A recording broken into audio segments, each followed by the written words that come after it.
Assalamualaikum warahmatullahi wabarakatuh. Perkenalkan, saya Bagus Soleh Aprianto, Sarjana Keperawatan, Nurse Magister Keperawatan.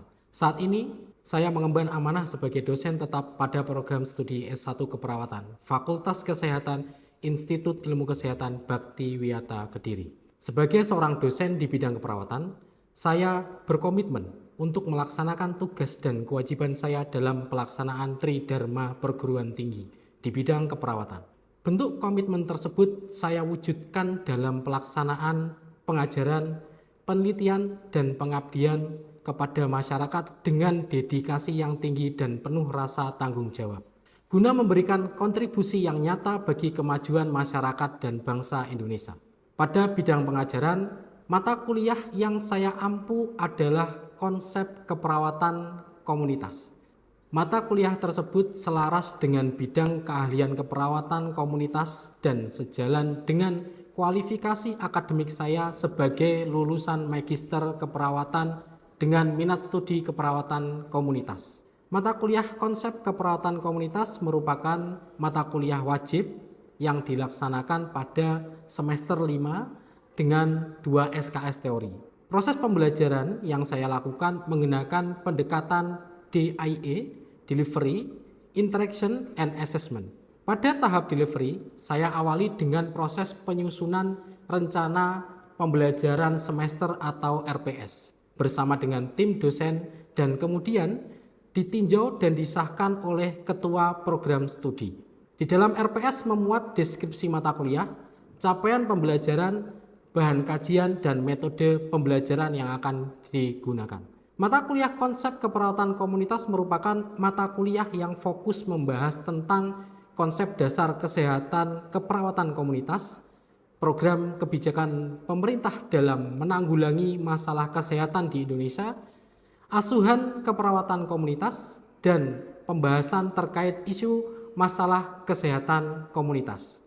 Sedangkan capaian pembelajaran pada mata kuliah ini adalah mahasiswa mampu menyusun rencana asuhan keperawatan komunitas yang berfokus pada peningkatan kesehatan dan pencegahan penyakit. Dengan bahan kajian antara lain yang pertama, pengantar konsep dasar keperawatan komunitas, yang kedua, komunitas sebagai klien, yang ketiga, program kebijakan dalam menanggulangi masalah kesehatan di Indonesia, yang keempat, proses asuhan keperawatan komunitas, dan yang kelima adalah tren isu pelayanan keperawatan komunitas. Penyampaian materi pada mata kuliah ini dilakukan dengan menggunakan sistem pembelajaran blended learning, yaitu mengkombinasikan pembelajaran tatap muka dengan pembelajaran daring untuk mendukung proses pembelajaran agar berjalan dengan baik. Kemudian dokumen RPS yang saya susun kemudian diunggah ke dalam Online Administration Student Information System atau OASIS, yaitu Learning Management System atau LMS yang digunakan di lingkungan Institut Ilmu Kesehatan Bakti Wiyata Kediri. Melalui OASIS, mahasiswa dapat mengakses RPS dan materi pembelajaran setiap saat sehingga dapat mempermudah interaksi dalam proses pembelajaran. Selanjutnya pada tahap interaction, proses perkuliahan mata kuliah konsep keperawatan komunitas saya laksanakan menggunakan metode kuliah interaktif, problem based learning, dan small group discussion atau SGD. Prosesnya, sebelum perkuliahan dimulai, saya membagikan materi pembelajaran pada mahasiswa melalui OASIS agar mereka memiliki kesempatan untuk mempelajarinya terlebih dahulu. Dengan demikian, mahasiswa datang ke kelas dengan kondisi lebih siap untuk berdiskusi dan mengikuti proses pembelajaran. Selama perkuliahan, saya berupaya menciptakan suasana belajar yang partisipatif dengan menekankan komunikasi dua arah antara dosen dengan mahasiswa. Mahasiswa saya dorong untuk aktif bertanya, menyampaikan pendapat, dan berdiskusi tentang permasalahan yang berkaitan dengan isu keperawatan komunitas. Melalui pendekatan ini, diharapkan kemampuan berpikir kritis mahasiswa dapat berkembang dengan optimal. Selanjutnya, pada tahap assessment, saya melakukan pengukuran dan evaluasi untuk menilai ketercapaian pembelajaran mahasiswa. Penilaian dilakukan secara komprehensif dan terstruktur melalui beberapa komponen yang telah saya sampaikan kepada mahasiswa sejak awal perkuliahan sebagai bentuk transparansi dalam proses pembelajaran. Komponen penilaian tersebut meliputi ujian tengah semester atau UTS dengan bobot 30%, ujian akhir semester atau UAS sebesar 35%, penugasan sebesar 20%, serta keaktifan mahasiswa selama perkuliahan sebesar 15%. Dengan sistem penilaian ini, saya dapat mengevaluasi tidak hanya penguasaan materi, tetapi juga partisipasi dan keterlibatan mahasiswa dalam proses pembelajaran. Dan berikut video pembelajaran yang saya lakukan di kelas secara luring pada mata kuliah konsep keperawatan komunitas dengan materi proses asuhan keperawatan komunitas. Oke, bismillahirrahmanirrahim. Assalamualaikum warahmatullahi wabarakatuh. Waalaikumsalam warahmatullahi wabarakatuh. Selamat siang, salam sejahtera untuk kita semuanya. Baik, pada siang hari ini kita kembali lagi belajar di mata kuliah konsep keperawatan komunitas. Ya, pada siang hari ini nanti kita akan mempelajari bagaimana proses asuhan keperawatan komunitas. Ya, ini berkaitan dengan materi yang sebelumnya. Yang sebelumnya kita sudah mempelajari tentang konsep dasar keperawatan komunitas. Hari ini kita akan mempelajari proses asuhan keperawatan komunitas. Nah, untuk tujuan pembelajaran hari ini, mahasiswa diharapkan mampu memahami peran perawat komunitas, memahami bagaimana pengkajian keperawatan komunitas, diagnosis keperawatan komunitas, dan evaluasi keperawatan komunitas. Ya, jadi inilah nanti yang harus kalian pahami untuk pertemuan pada siang hari ini. Nah, sebelumnya masih ingatkah di materi sebelumnya kira-kira apa perbedaan antara asuhan keperawatan individu di rumah sakit dengan asuhan keperawatan di komunitas? Bedanya apa? Ada yang tahu? Saya, Bapak. Ya, silakan. Mohon izin menjawab. Untuk asuhan keperawatan individu itu berfokus pada satu individu yang sakit, yang mana intervensinya pada aspek kuratif. Sedangkan asuhan keperawatan komunitas berfokus pada kelompok atau masyarakat, yang mana intervensinya bersifat promotif dan juga pedagogik. Ya, luar biasa jawabannya, betul sekali. Jadi yang membedakan antara asuhan keperawatan individu di rumah sakit dengan asuhan keperawatan di komunitas itu adalah yang pertama itu adalah yang dirawat siapa. Kalau yang di rumah sakit itu pasti individu, ya. Kalau di komunitas tidak hanya individu tetapi juga kelompok dan juga masyarakat. Dan tujuannya untuk asuhan keperawatan komunitas itu tujuan utamanya adalah populasi. Jadi tidak hanya individu tetapi populasi secara keseluruhan.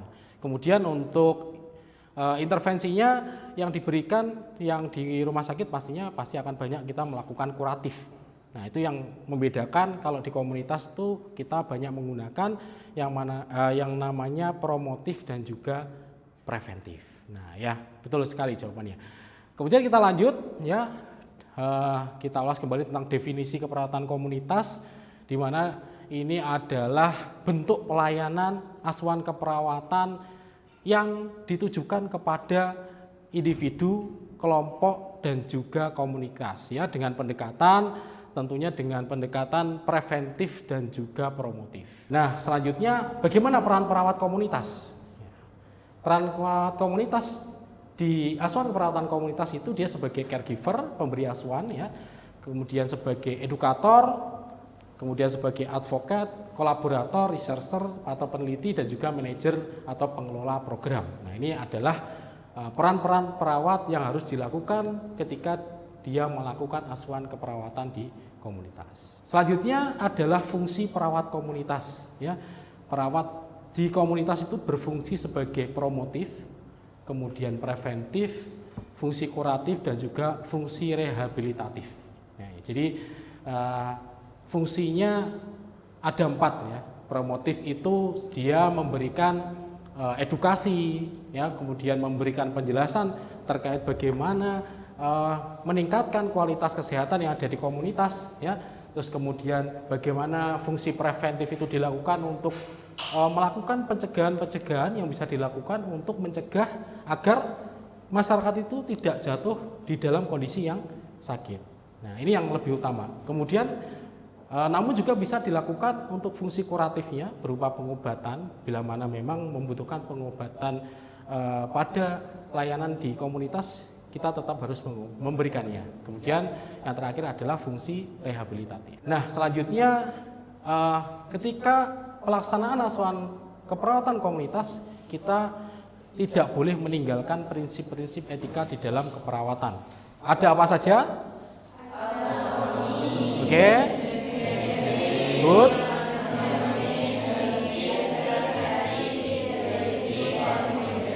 Oke, ya. Jadi ada 7 prinsip etika dalam keperawatan komunitas. Kira-kira adakah yang bisa memberikan contoh? Prinsip pertama, autonomi. Saya, Pak. Ya, silakan. Contoh autonomi adalah ketika seorang perawat memberikan penuduhan terkait pentingnya imunisasi kepada ibu-ibu yang masih rapuh untuk melakukan imunisasi. Ketika perawat sudah melakukan penuduhan, perawat tidak langsung memberikan tekanan atau paksaan kepada pasien tersebut. Ya, terima kasih jawabannya. Ya, betul sekali ya. Jadi pada intinya prinsip autonomi itu adalah bagaimana kita bisa menghargai hak klien atau menghargai hak pasien. Ya, jadi kita tidak boleh memaksakan kehendak kita. Jadi kita harus bisa menerima atau menghargai keputusan yang diputuskan oleh klien. Saya selanjutnya, siapa sih sasaran asuhan keperawatan komunitas? Ya, seperti yang sudah saya sampaikan tadi, sasarannya itu adalah individu, keluarga, dan juga kelompok masyarakat. Ya, jadi tidak hanya individu aja, tetapi juga ada kelompok dan juga masyarakat tentunya. Dan tidak hanya yang sakit, tetapi juga orang yang sehat. Oke. Kemudian sifat asuhan keperawatan komunitas itu ada partisipasi pasif dan juga partisipasi aktif. Kalau partisipasi pasif itu bagaimana masyarakat itu sebagai sumber data. Jadi kita menanyai atau mengkaji masyarakat, kemudian masyarakat menjawab, dan itulah sumber datanya. Ya. Kemudian partisipasi aktif ini intinya masyarakat ikut berperan bersama-sama dalam melaksanakan proses asuhan keperawatan komunitas, mulai dari proses pengkajian sampai dengan proses evaluasi. Jadi di setiap tahapannya mereka terlibat di dalam bersama-sama melaksanakan proses asuhan keperawatan komunitas. Sudah paham sampai sini? Sudah. Kita lanjutkan. Oke, kita masuk ke proses pengkajian. Ya, jadi kalau kita menyusun yang namanya asuhan keperawatan, kita mulai dari yang pertama pengkajian, kemudian penentuan diagnosis, kemudian yang ketiga intervensi, kemudian implementasi, betul, yang terakhir evaluasi. Ya, kita ini memasuki langkah yang pertama, kita melakukan pengkajian. Nah, di dalam proses asuhan keperawatan komunitas, pengkajian didasarkan oleh model community as partner. Jadi kerangka kerjanya untuk pengkajian ini berdasarkan model community as partner. Nah, ini berikut adalah gambaran modelnya. Ya, di sini mulai dari asesmen, dari pengkajian, kemudian analisis sampai dengan evaluasi. Untuk fokus pengkajiannya adalah gambar sebagai berikut. Ya, ada inti komunitas dan 8 subsistem. Ya, mungkin sudah dipelajari. Kalau yang gambar pohon ini apa? Lingkungan fisik. Ya, kemudian edukasi, transportasi, dan keamanan, politik dan pemerintahan. Terus kalau yang gambar ambulan, pelayanan kesehatan dan sosial. Kemudian komunikasi, ekonomi, dan juga rekreasi. Namun jangan hanya melihat yang di luar saja, kita harus melihat yang tengah. Ini adalah inti komunitas. Ya, kira-kira apa yang harus dikaji di inti komunitas? Ada yang bisa menjawab mungkin? Ya, silahkan. Ingin menjawab, Bapak, bagi komunitas tadi aspeknya mulai spiritual, kepercayaan, dan juga demografi. Ya, baik, terima kasih jawabannya. Silakan duduk. Oke, jadi sudah betul apa yang sudah dijawab tadi ya. Jadi pada intinya di inti komunitas kita harus mengkaji yang namanya nilai, keyakinan, sejarah, dan juga demografi. Nah, terus kemudian di subsistemnya tadi itu ada lingkungan fisik, pendidikan, keamanan dan transportasi, politik dan pemerintahan, pelayanan kesehatan, dan juga sosial, komunikasi, ekonomi, dan juga rekreasi. Nah, itu ya, yang tadi di tengah itu adalah inti komunitas, kemudian yang di sampingnya ini adalah 8 subsistem. Kemudian metode pengkajian yang bisa kita gunakan di dalam melakukan pengkajian asuhan keperawatan komunitas itu dapat kita lakukan dengan cara pengumpulan data primer dan juga sekunder. Nah, kalau menggunakan data primer, pengumpulan data digunakan dengan cara pengambilan data langsung kepada masyarakat. Tekniknya ada apa aja? Yang pertama, windshield survey. Apa itu windshield survey? Itu adalah observasi secara langsung turun ke komunitas. Yang kedua ada wawancara. Kalau wawancara ya langsung kita berinteraksi, wawancara langsung kepada masyarakat. Yang ketiga, diskusi kelompok terarah. Ya, kita melakukan diskusi di suatu tempat bersamaan dengan masyarakat, kita melakukan diskusi untuk menggali permasalahan yang terjadi di masyarakat. Kemudian yang keempat adalah ya, penyebaran kuesioner. Nah, kita sebarkan kuesioner nanti diisi oleh masyarakat. Terus kemudian yang kelima adalah pemeriksaan kesehatan fisik dan mental. Jadi kita periksa kesehatan fisik dan mental masyarakat. Nah, kalau tadi yang pertama pengumpulan datanya primer itu langsung ya kita tanyakan, kita terjun langsung ke masyarakat. Teknik yang kedua yaitu pengumpulan data dengan cara sekunder. Nah, kalau pengumpulan data sekunder ini kita tidak langsung terjun ke masyarakat, tetapi kita menggunakan sumber data yang sudah ada. Ya, kita menggunakan sumber data yang sudah ada, mungkin di desa atau mungkin di kader atau mungkin di petugas kesehatan yang ada di wilayah komunitas. Selanjutnya, setelah kita tadi ngomongin pengkajian, analisis data, kemudian diagnosis keperawatan. Nah, ini adalah diagnosis keperawatan yang ada di asuhan keperawatan komunitas. Tentunya asuhan keperawatan individu dan asuhan keperawatan komunitas itu memiliki diagnosis yang berbeda. Apa aja kira-kira yang pertama?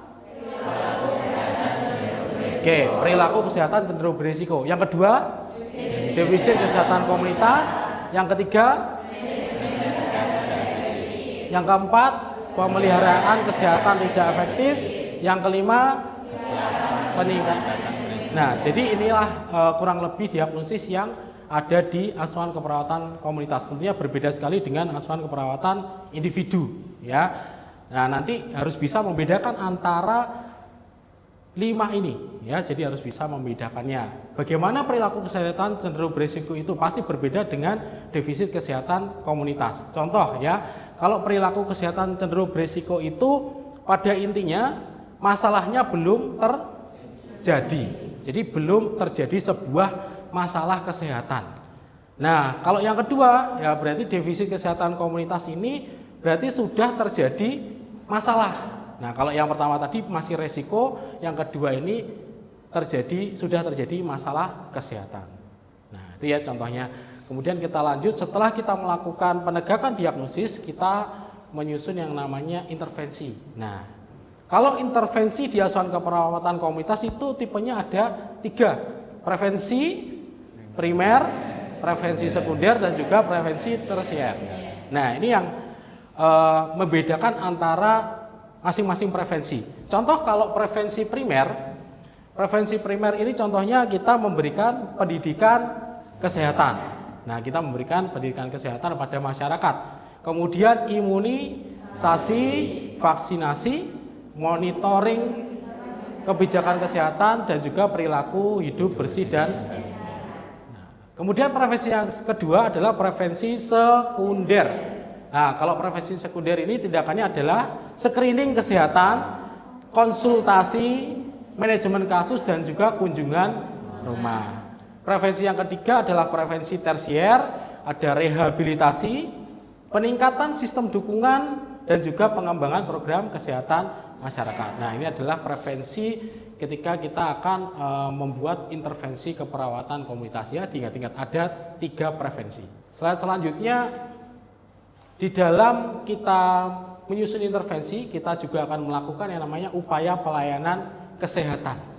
Ada apa aja? Promotif, nah, sudah paham ya? Jadi ada 4 ya, betul sekali, ada promotif, preventif, kuratif, dan juga rehabilitatif. Selanjutnya setelah kita menyusun intervensi, kita lakukan yang namanya implementasi. Nah, ini implementasi yang bisa kita lakukan di dalam proses asuhan keperawatan komunitas. Yang pertama adalah implementasi kita lakukan yang namanya pendidikan kesehatan. Yang kedua, proses kelompok atau grup proses atau pengembangan masyarakat.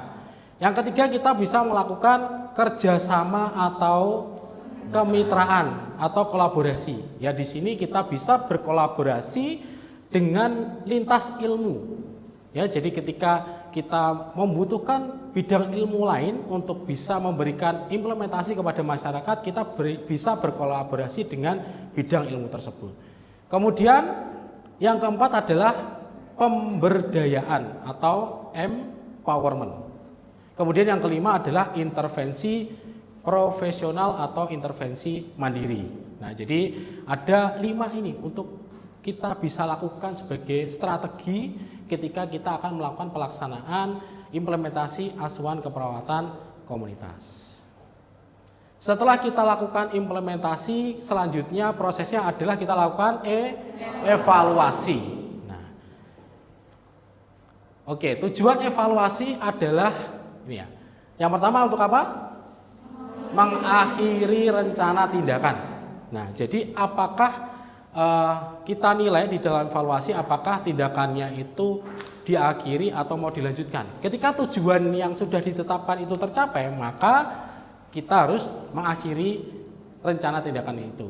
Kemudian kita juga bisa memodifikasi rencana tindakan bila mana memang capaiannya susah untuk dicapai atau sulit untuk dicapai, sehingga kita bisa memodifikasi rencana tindakan. Atau mungkin juga kita bisa meneruskan rencana tindakan bila mana memang waktu yang dilakukan itu kurang optimal, sehingga harus ditambah lagi waktunya, sehingga kita harus melanjutkan rencana tindakan tersebut. Nah, kemudian jenis evaluasi. Di dalam proses asuhan keperawatan komunitas terdapat 2 jenis evaluasi. Evaluasi yang pertama adalah evaluasi formatif. Ya, evaluasi formatif ini adalah evaluasi proses. Jadi ketika proses belum berakhir, itu sudah kita lakukan evaluasi. Nah, itu adalah evaluasi formatif. Itu dilaksanakan ketika programnya masih berjalan. Yang kedua adalah evaluasi sumatif. Ya, evaluasi sumatif ini adalah evaluasi hasil. Bedanya apa dengan evaluasi formatif? Evaluasi sumatif ini dilakukan ketika seluruh program sudah berakhir atau programnya semuanya sudah selesai. Nah, jadi harus bisa membedakan ya antara evaluasi formatif atau evaluasi proses dan juga evaluasi sumatif atau evaluasi hasil. Kira-kira paham? Atau mungkin ada yang ditanyakan terkait evaluasi? Ya, silahkan. Sebenarnya saya ingin menanyakan perbedaan kita cara menyiapkan mana evaluasi formatif dan sumatif. Itu contohnya kasus di pada waktu asuhan keperawatan. Ya, baik. Silahkan duduk. Ya, jadi pertanyaan yang bagus sekali. Bagaimana sih kira-kira contoh kasusnya, gitu kan ya? Evaluasi proses dan juga evaluasi hasil. Jadi saya gambarkan, ketika kita melakukan asuhan keperawatan pada kelompok anak usia sekolah di sekolah dasar misalkan, di situ terjadi perilaku anak-anak yang tidak tahu bagaimana cara cuci tangan pakai sabun. Mereka kebanyakan tidak cuci tangan terlebih dahulu sebelum makan, dan mereka juga tidak bisa memilih makanan-makanan yang sehat. Nah, ketika kita mengetahui masalah tersebut, maka kita akan memberikan yang namanya edukasi. Ya, kita berikan edukasi bagaimana caranya cuci tangan. Kita berikan edukasi bagaimana memilih jajanan yang sehat. Bagaimana kita mengedukasi mereka untuk mencuci tangan terlebih dahulu sebelum makan. Nah, itu adalah program-program untuk menyelesaikan masalah yang ada di SD tersebut. Ya, contoh ketika mereka tidak cuci tangan, tidak bisa memilih jajanan sehat, kira-kira masalah apa yang mungkin akan terjadi? Diare. Nah, jadi masalahnya bisa muncul diare. Nah, evaluasi yang bisa kita ukur di dalam evaluasi proses itu adalah evaluasi yang kita lakukan ketika kita melakukan program. Programnya tadi apa aja? Edukasi cuci tangan, edukasi jajanan sehat. Nah, setelah kita lakukan itu, kita evaluasi bagaimana, apakah siswa tersebut sudah bisa caranya cuci tangan, apakah sudah bisa caranya memilih jajanan yang sehat. Nah, itu adalah termasuk evaluasi proses. Dan selanjutnya contoh untuk evaluasi hasilnya adalah angka apanya? Angka masalahnya, angka diarenya bagaimana? Apakah angka diarenya sudah turun atau belum? Itu adalah evaluasi sumatif dan itu diukur setelah semua programnya selesai. Oke, ya itu ya untuk evaluasi. Nah, selanjutnya materi yang sudah saya sampaikan sudah selesai. Selanjutnya nanti sebelum saya sampaikan tugas, mungkin ada yang bisa menyimpulkan untuk pertemuan hari ini? Saya, Bapak. Ya, silahkan. Baik, ya, izin menyimpulkan Bapak. Keberhasilan asuhan keperawatan komunitas sangat bergantung pada partisipasi aktif masyarakat serta peran perawat sebagai fasilitator, caregiver, sampai pengelola sistem. Semua itu dibutuhkan untuk meningkatkan derajat kesehatan masyarakat secara optimal. Cukup, terima kasih Bapak. Oke, ya terima kasih atas kesimpulan yang disampaikan. Jadi betul sekali pada intinya di dalam proses asuhan keperawatan komunitas ini kita perlu adanya partisipasi aktif daripada masyarakat untuk tercapainya derajat kesehatan yang lebih optimal di kelompok masyarakat tersebut. Ya, oke, selanjutnya nanti selanjutnya saya memberikan tugas, silakan nanti dikerjakan ya. Tugas yang pertama adalah menyusun proses asuhan keperawatan komunitas. Ya, mulai dari analisis, mulai dari pengkajian sampai dengan evaluasi. Nah, kemudian untuk diagnosisnya 2 diagnosis. Paham? Oke, baik. Nah, terima kasih. Nanti silakan segera dikerjakan dan dikumpulkan di OASIS ya. Ya, baik. Terima kasih. Demikian untuk materi perkuliahan pada siang hari ini. Terima kasih atas perhatiannya, semoga bermanfaat, kurang lebihnya mohon maaf. Wabillahi taufiq wal hidayah. Wassalamualaikum warahmatullahi wabarakatuh.